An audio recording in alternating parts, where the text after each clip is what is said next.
বান্দাগণ, সূরা ইখলাস সুলুসুল কোরআন নবী আমার বলেছেন, সূরা ইখলাস সুলুসুল কোরআন মানে আল্লাহর বান্দা একবার যদি তেলাওয়াত করো 10 পারা, মানে 3 বার যদি তেলাওয়াত করো 1 খতম কোরআন শরীফ তেলাওয়াতের সমান সওয়াব পাওয়া যায়।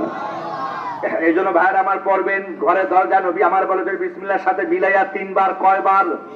এই আরো জোরে কয় বার? সূরা ইখলাস। জোরে কোন সূরা? মনে থাকবে তো ইনশাআল্লাহ। সূরাটার নাম হলো সূরা, আর না হইলে কুল হু আল্লাহ। নবী আমার বলেছেন এই কুল হু আল্লাহ সূরা আল্লাহর কোন বান্দা যদি পড়ে নাই, হাবিবে কিবরিয়া বলেছেন ও আমার উম্মত 3 বার ঘরের দরজায় দাঁড়িয়ে তুমি সূরা ইখলাস তেলাওয়াত করো, সূরা ইখলাস পাঠ করে এবার ঘরের দরজায় প্রবেশ করো। আল্লাহর বান্দাগণ, নবী পাক বলেছেন আমার মালিক রব তাআলা ঘরের দরজা খোলার আগে তোমার জন্য রিজিকের দরজাটা উন্মুক্ত করে দিবেন। যাই হোক, অনেক কথা ভাইরা আমার, আমরা সালাম দিয়া প্রবেশ করবো, আল্লাহ কবুল করো, জোরে কেন আমিন। তো মুসলমানের হক হলো সালামে। মেয়েটি বললেন কি ব্যাপার, সালাম নাই?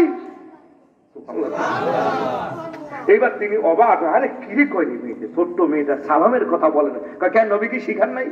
ঘরে আগে কারো দেখলে সালাম দিবেন, আসসালামু ক্বাবলাল কালাম, জোরে কোন সুবহানাল্লাহ। এবার তিনি অবাক হয়ে গেলেন, সালাম পেশ করলেন। এবার বললেন মা বড় পিপাসা লেগেছে, পানি পান করার জন্য অনেক দূর থেকে এসেছে, তোমার এখানে বাড়ি আর ঘর দেখলাম, তাই মনে মনে ভাবলাম মনে হয় পানি পাওয়া যাবে। মেয়েটি এবার বললেন আপনি পানি চাইছেন, বলেন কি একজন মুসলমান হিসাবে আরেকজন মুসলমানের সাথে একটা সম্পর্ক থাকবে, সুবহানাল্লাহ।